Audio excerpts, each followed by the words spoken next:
Hello friends, welcome back on my YouTube channel. This is RM4.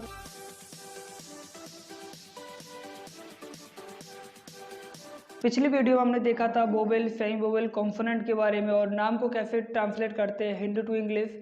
I hope पिछली वाली video आपने देख ली होगी। तो आज हम आपको वाक्य के बारे में बताएंगे, मतलब सेंटेंस क्या होता है, उसको टाइप क्या होता है, उसके स्ट्रक्चर क्या होता है, वगैरह वगैरह। देखिएगा, सेंटेंस को हिंदी में वाक्य कहते हैं। सेंटेंस की जो डेफिनेशन है वो है a group of words which makes a complete sense is called a sentence. मतलब कि शब्दों का वह समूह जो एक कंप्लीट अर्थ दे उसे हम वाक्य कहते हैं। जैसे कि लिखा है Ram is a good boy. Ram is a good boy. Sentence को पढ़ के कोई क्वेश्चन उठता नहीं, मतलब कि राम एक अच्छा लड़का है, बस बात खत्म, एक कंप्लीट अर्थ दे रहा है। अगर हम इसकी बात करें, पार्ट ऑफ सेंटेंस की बात करें, पार्ट्स ऑफ सेंटेंस, तो पार्ट ऑफ सेंटेंस में दो होते हैं। कितने होते हैं? दो। एक सब्जेक्ट और एक प्रेडिकेट। मतलब कि हेल्पिंग वर्ब के पहले का जो हिस्सा होता है उसे सब्जेक्ट कहते हैं और हेल्पिंग वर्ब सहित जो भी पार्ट होता है उसे प्रेडिकेट कहते हैं। मतलब कि सेंटेंस की डेफिनेशन ये लिखी है, पार्ट्स ऑफ सेंटेंस की बात करें तो दो होते हैं। कितना? एक सब्जेक्ट और एक प्रेडिकेट। मतलब हेल्पिंग वर्ब के पहले का जो भी हिस्सा होगा उसे सब्जेक्ट कहेंगे और हेल्पिंग वर्ब शायद शेष जितना भी बड़ा सेंटेंस होगा उसे हम प्रेडिकेट कहेंगे। तो आप समझ में आ गया होगा सब्जेक्ट और प्रेडिकेट क्या है। मतलब हेल्पिंग वर्ब को मिला के जो भी आपको मिले वो प्रेडिकेट होगा और हेल्पिंग वर्ब के शेष बच के जो भी बचा वो सारा सब्जेक्ट होगा। तो part of sentence I hope समझ में आ गया होगा। आप देखते हैं काइंड्स ऑफ सेंटेंस, लिख लो, स्क्रीनशॉट ले लो।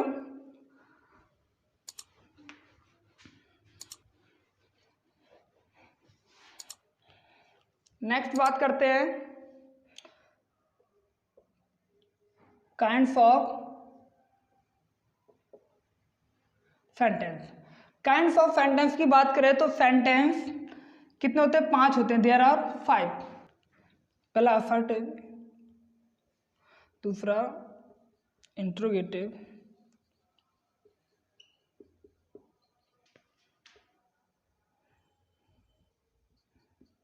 तीसरा इंपरेटिव, चौथा ऑप्टेटिव और पांचवा एक्सक्लेमेटरी।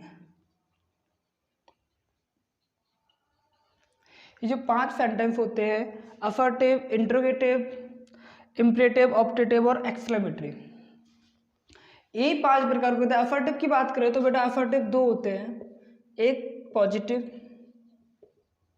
और दूसरा नेगेटिव। पॉजिटिव को हम अफर्मेटिव भी कहते हैं और नेगेटिव को हिंदी में कहते हैं नकारात्मक, और इसको पॉजिटिव को कहते हैं साधारण। इंट्रोगेटिव मतलब दो होते हैं, एक single interrogative,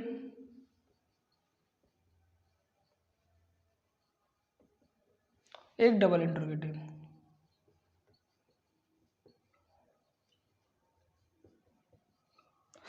imperative, optative, exclamative एक ही होते हैं। तो हमने देखा कि काइंड्स ऑफ सेंटेंस की बात करें तो सेंटेंस जो होते हैं 5 होते हैं। एक तो असर्टिव, इंट्रोगेटिव, इंपरेटिव, ऑप्टेटिव और एक्सक्लेमेटरी। असर्टिव बेटा दो होते हैं, पॉजिटिव और अफर्मेटिव। मतलब पॉजिटिव ही कहो या अफर्मेटिव कहो, दोनों का मतलब होता है साधारण होता है। दूसरा होता है नेगेटिव। इंट्रोगेटिव भी दो होते हैं, सिंगल और डबल। इन सबके हम स्ट्रक्चर भी देख लेते हैं। इन 1 2 3 4 5 6 7 टोटल 7 स्ट्रक्चर देख लेते हैं हम कि इनके स्ट्रक्चर क्या होते हैं। क्योंकि सेंटेंस को बनाने के लिए हमें स्ट्रक्चर की आवश्यकता होती है। ऐसा नहीं होता जैसे लिखा है राम लड़का है, ऐसा लिखा है। तो ऐसा तो है नहीं पॉसिबल कि राम लिख दो और लड़का की बॉय लिख दो और हाँ की एज लिख दो। ऐसा सेंटेंस तो बनता नहीं है ना। सेंटेंस को बनाने के लिए हमें उसकी स्ट्रक्चर की आवश्यकता पड़ती है। तो स्ट्रक्चर क्या होता है?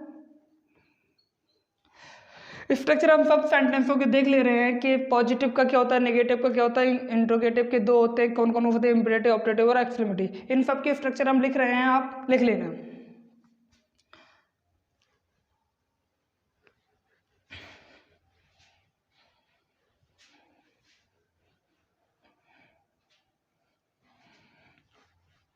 हेडिंग बना लो स्ट्रक्चर। स्ट्रक्चर जो होते हैं बेटा पॉजिटिव, पहला डाल लो पॉजिटिव। पॉजिटिव को हम अफर्मेटिव भी कहते हैं और हिंदी में साधारण कहते हैं। क्या कहते हैं? साधारण। तो पॉजिटिव में सबसे पहले सब्जेक्ट लगाते हैं, उसके बाद हेल्पिंग वर्ब, उसके बाद मेन वर्ब, उसके बाद ऑब्जेक्ट, उसके बाद अदर वर्ड। मतलब सब्जेक्ट मतलब कर्ता, हेल्पिंग वर्ब मतलब सहायक क्रिया, मेन वर्ब मतलब मुख्य क्रिया, ऑब्जेक्ट मतलब कर्म, अदर वर्ड मतलब अन्य शब्द। मतलब जब हम सेंटेंस को साधारण लिखेंगे तो उसके लिए सबसे पहले हम सेंटेंस में सब्जेक्ट को ढूंढना पड़ेगा, उसके बाद helping verb, main verb, object और अदर वर्ड। एक होता है नेगेटिव का स्ट्रक्चर।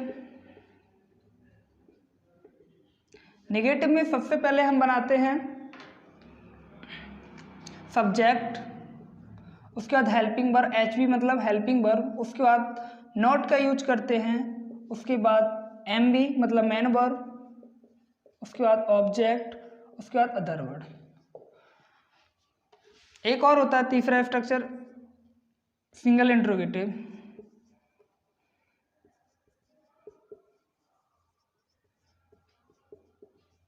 सिंगल इंट्रोगेटिव में क्या होता है? सिंगल इंट्रोगेटिव वो होता है जिसमें स्टार्टिंग में क्या लिखा होता है, क्या लिखा होता है, मतलब जिसका आंसर हम यस और नो में दे सके, वो सिंगल इंट्रोगेटिव होता है। तो सिंगल इंट्रोगेटिव में सबसे पहले हमें हेल्पिंग वर्ब लगानी होती है। क्या लगानी होती है? Helping verb. उसके बाद आता है सब्जेक्ट, उसके बाद यूज करते हैं नॉट का, उसके बाद subject plus helping verb plus not plus MB plus object plus other word, last में क्वेश्चन मार्क।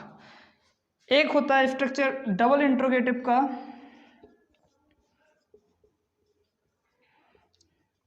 डबल इंट्रोगेटिव कौन से वाक्य होते हैं जिन सेंटेंसों में बीच में WH वर्ड लिखा हो? क्या लिखा हो? WH word. जिन सेंटेंसों के बीच में WH वर्ड आता है उन्हें डबल इंट्रोगेटिव सेंटेंस कहते हैं। और उसके लिए सबसे पहले जो WH वर्ड आएगा उसकी मीनिंग सबसे पहले बनाना पड़ेगा, मतलब WH वर्ड को लिखना पड़ेगा सबसे पहले, उसके बाद हमें हेल्पिंग वर्ब लगानी होती है, उसके बाद सब्जेक्ट। उसके बाद स्ट्रक्चर देखा था पॉजिटिव, नेगेटिव, इंट्रोगेटिव और single interrogative, double interrogative. WH word, helping verb, subject, note, meme, object, ये सारे स्ट्रक्चर आप देख लो, स्क्रीनशॉट ले लो और इसको याद कर लो। अब हमने 4 स्ट्रक्चर देखे और 3 स्ट्रक्चर देखते हैं।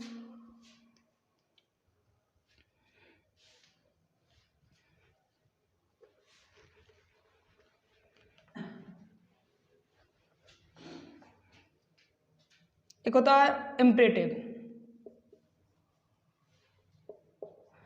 इम्परेटिव का जो स्ट्रक्चर होता है उसमें सबसे पहले हम एमबी का यूज करते हैं, उसके बाद ऑब्जेक्ट, उसके बाद अदर वर्ड।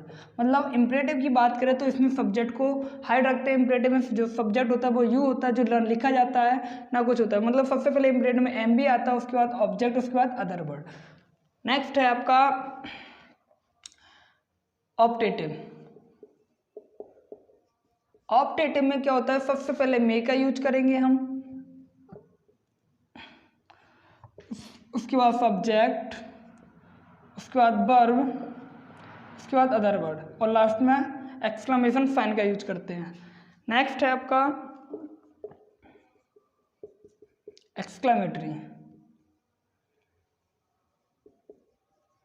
एक्सक्लेमेटरी में सबसे पहले हम व्हाट या हाउ का यूज करते हैं, उसके बाद हम कोई एक एडजेक्टिव का यूज करते हैं, उसके बाद आता है सब्जेक्ट, उसके बाद आती है हेल्पिंग वर्ब और लास्ट में एक्सक्लेमेशन साइन। मतलब कि ऑप्टेटिव और एक्सक्लेमेटरी दोनों में एक्सक्लेमेशन साइन का यूज होता है। और एक्सक्लेमेटरी दो भी होते हैं कि एक तो ये नॉर्मल वाला है, एक और होता है कि उसमें कोई एक्सक्लेमेटरी वाला वर्ड लिखा होगा, उसके बाद ये साइन लिखा होगा, उसके बाद एक पॉजिटिव सेंटेंस लिखा होगा। फिलहाल हम ये वाला एक्सक्लेमेटरी देख रहे हैं जिसमें हाउ या डब्ल्यू, यहाँ पर मे का हिंदी क्या निकलता है? ईश्वर करे। जो ऑप्टेटिव में जो मे से जो स्टार्टिंग होती है सेंटेंस की, उस मे का मतलब होता है भगवान करे। जैसे मे यू लिव लॉन्ग, भगवान करे आप लंबे आयु तक जिए। मतलब तो इम्परेटिव, ऑप्टेटिव, एक्सक्लेमेटिव और इम्परेटिव ये सब आपको क्लियर हो गया होगा। इन सब की स्ट्रक्चर भी याद कर लेना आप लोग। अब आगे बढ़ते हैं कि सेंटेंस जब हम बनाते हैं तो सबसे पहले हमें सब्जेक्ट की आवश्यकता होती है। सब्जेक्ट सेंटेंस में दिया जाता है, सब्जेक्ट सेंटेंस में दिया जाता है। तो हम सब्जेक्ट के बारे में देख लेते हैं कि सब्जेक्ट कौन कौन से होते हैं। तो सब्जेक्ट के रूप में आप जिस वर्ड को यूज कर रहे हो या तो वो नाउन होगा या प्रोनाउन होगा। मतलब पार्ट ऑफ स्पीच में अगर अब वो सब्जेक्ट है तो या तो नाउन होगा या प्रोनाउन होगा। मतलब नाउन प्रोनाउन को छोड़ करके दुनिया का कोई सा ऐसा वर्ड नहीं है जो सब्जेक्ट बन सके। मतलब सब्जेक्ट बनना है तो उसे या तो नाउन बनना पड़ेगा या प्रोनाउन। तो देख लेते हैं सब्जेक्ट। वैसे प्रोनाउन जो हम लिखा दे रहे हैं, जैसे सिंगुलर सब्जेक्ट होता है, कैसा होता है? Singular subject. सिंगुलर सब्जेक्ट मतलब एक वचन करता, एक वचन करता।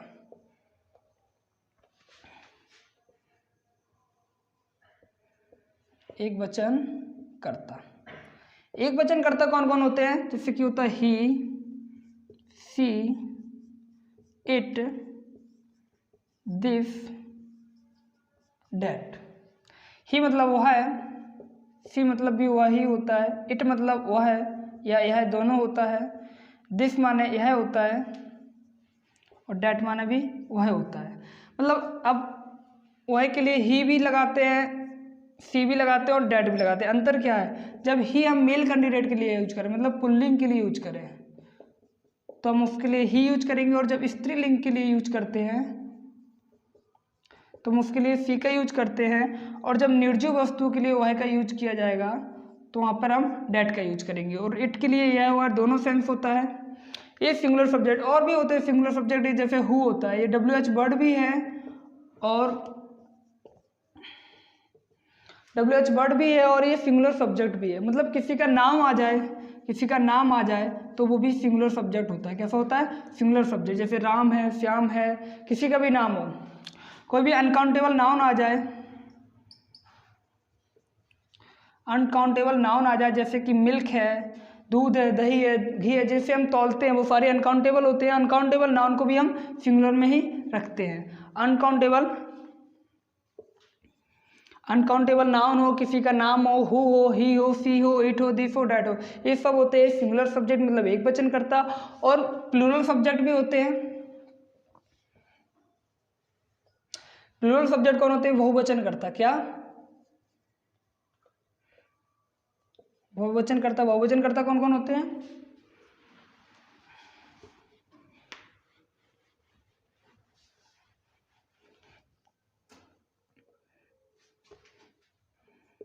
आई मतलब मैं, बी